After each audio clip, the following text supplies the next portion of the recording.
회사의 간판, 복지, 근무 환경 굉장히 많이 후회가 됩니다. 저는 다시 돌아가면 그 정도는 꼭 하고 싶어요. 자존감이 회복하기 어렵게.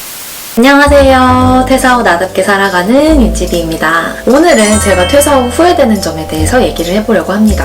제가 올린 퇴사 관련한 영상에서 이런 댓글들로부터 영감을 받아서 이 영상을 찍게 되었습니다. 저도 나름 사회적으로 좋은 직장 나와서 1년 9개월 거의 2년 차에 나왔어요. 증상도 상황도 비슷하네요. 지금은 다른 일 하려고 준비 중인데 후회되는 거 왜 속된 표현으로 하지 않았을까 싶어요. 그렇게 해서 제 속이 편했을까는 의문이지만 할 말은 해볼 걸이라는 후회도 되네요. 아직 마음의 상처는 회복되지 않았지만 더 후회 없게 살기 위해 노력하려고요. 하나는 이런 내용이고요. 행복추구자님께서 써주신 내용은 저도 군대 생활 때 그런 경험이 있는데 글로 보기만 해도 답답하네요. 다음부터는 사회생활을 하면 비슷한 일을 당하면 맞대응을 하고 그 사람을 완전히 망신시켜줘야 합니다. 괴롭힘에 대한 복수가 아니라 본인이 트라우마가 남기지 않게 하고 다른 사람이 당하지 않게 하기 위해서죠. 네, 이렇게 댓글을 달아주신 빈티지 쥐님과 행복추구자님께 감사의 말씀을 전합니다.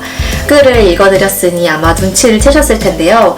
제가 퇴사 후 후회되는 거 한 가지가 있다면 바로 이 사회 부조리를 일명 직장 내 괴롭힘 이런 거에 대한 맞대응을 하지 않았던 거 굉장히 많이 후회가 됩니다. 다른 건 후회가 하나도 안 되거든요. 회사의 간판, 복지, 근무 환경, 그리고 남들 눈에 되게 좋아 보이는, 돈 많이 벌 것 같아 보이는 그런 이미지? 그런 것들을 잃은 거는 저는 정말 하나도 후회가 안 되고요. 이거를 정말 맞대응을 하지 않고 왔다는 것 자체가 솔직히 조금 후회가 된다면 이거 하나 정도 있는 것 같아요. 여기서 말하는 이 직장 내 괴롭힘이 무엇인가에 대해서 잠깐 짚어보고 가도록 할게요. 직장 내 괴롭힘의 정의. 사용자 또는 근로자는 직장에서의 지위 또는 관계 등의 우위를 이용하여 업무상 적정 범위를 넘어 다른 근로자에게 신체적, 정신적 고통을 주거나 근무 환경을 악화시키는 행위라고 합니다. 예전에는 뭔가 신체적인 고통을 가하거나 정신적인 고통을 가하는 정도 그런 류의 직장 내 괴롭힘이 많았었다면 요즘은 되게 유형을 정의 내리기 힘든 고도화된 수법으로 사람을 많이 괴롭힌다고 합니다. 영상을 준비하면서 우연히 어떤 노무사님께서 운영하시는 채널에서 직장 내 괴롭힘에 관련된 영상을 보게 되었는데요. 그분의 말에 따르면 정당한 업무 명령이라는 표방 하에 업무를 정말 과중하게 부과한다던가 직무의 수준을 떨어뜨려서 자존감이 회복하기 어렵게 만든다는 것들, 그런 것들이 되게 많이 쓰인다고 합니다. 예를 들어 혼자 할 수 없는 업무를 양적으로 한 달 안에 처리를 하라고 한다던가, 부서에서 밀려있던 몇 년치 업무들을 시일 내에 끝내라고 한다던가, 연구직으로 연구만 수행했던 사람들을 창고에 물류를 나르게 한다던가, 이런 것들도 모두 직장 내 괴롭힘에 해당한다고 합니다.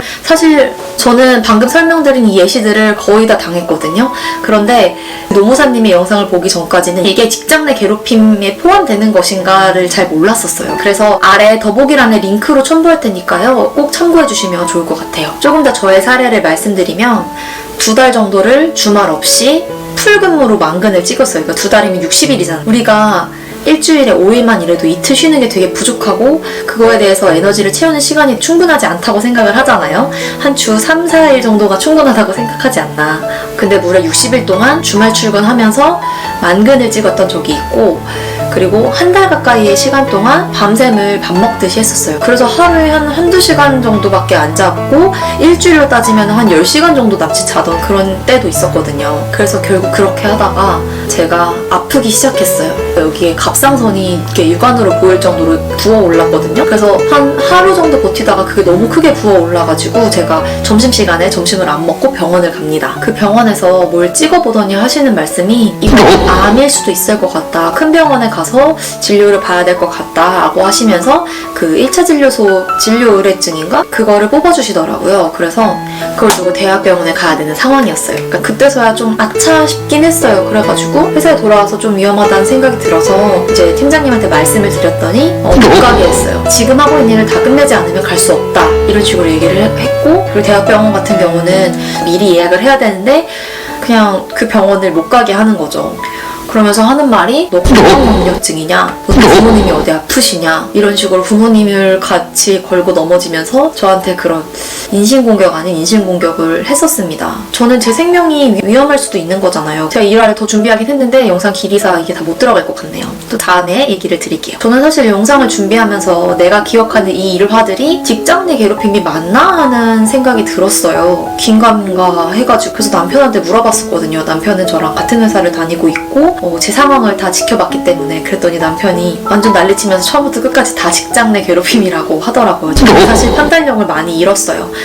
그런데 그 말씀드린 노무사 영상을 보면서 진짜 내 잘못만이 아니라 그 사람들의 잘못이 되게 컸구나.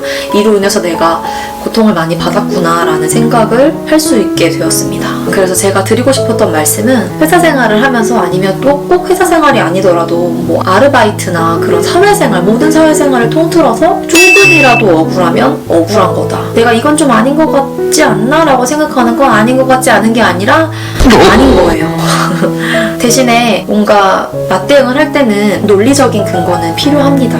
그래서 제가 꿀팁 하나 말씀드리자면 증거를 수집하세요. 증거나 기록을 하시기를 정말 진지하게 조언드립니다. 녹음 파일도 좋고 어떤 유형이든 좋으니까요. 혹시라도 증거 수집을 못했고 과거의 일이라면 뭔가 노무사분이나 전문가의 도움을 좀 받기를 추천드립니다. 퇴사한 그 이후라고 할지라도 정신적인 피해 보상을 받을 수도 있고 아니면 민사소송 같은 거를 걸 수도 있다고 하니까요. 조금 더 마음을 열어놓고 방법을 찾아보시는 게 정말 좋을 것 같습니다. 그리고 제 생각에는 고용노동부나 국가기관이나 뭐 아니면 회사 내 감사팀의 도움을 받는 것도 좋은 방법이 될 수 있겠지만 정말 그것도 어렵다면 최소한 저라면 회사 사람들, 같이 일했던 동료들한테 그런 사실을 알리고 회사 사람들한테 뭐 소문을 낸다거나 저의 그런 상황을 저 혼자 감내하고 버티지 않았을 것 같아요. 그리고 정말 최소한 그 당사자한테 나 이런 걸로 인해서 정신적 고통이 너무 컸다, 너무 힘들었다 라고 얘기를 해서 사과를 받아내는 것 정도는 저는 다시 돌아가면 그 정도는 꼭 하고 싶어요. 그리고 많은 분들이 말씀하시는 게 회사 내에서는 고발하지 말라고 합니다. 그리고 행복추구자님의 댓글에서 말씀하신 것처럼 그냥 단순히 괴롭힘에 대한 복수 때문만이 아니라 나의 삶을 지키기 위한 방식의 하나로서 그리고 또 다른 피해자가 생기지 않기 위해서라도 이러한 뭔가 적절한 조치는 꼭 필요하다라는 생각이 듭니다. 네, 오늘 영상은 여기까지입니다. 궁금한 점이 있으시거나 더 알고 싶은 내용이 있으면 댓글로 남겨주시고요. 그럼 우리 다음 영상에서 만나요. 안녕!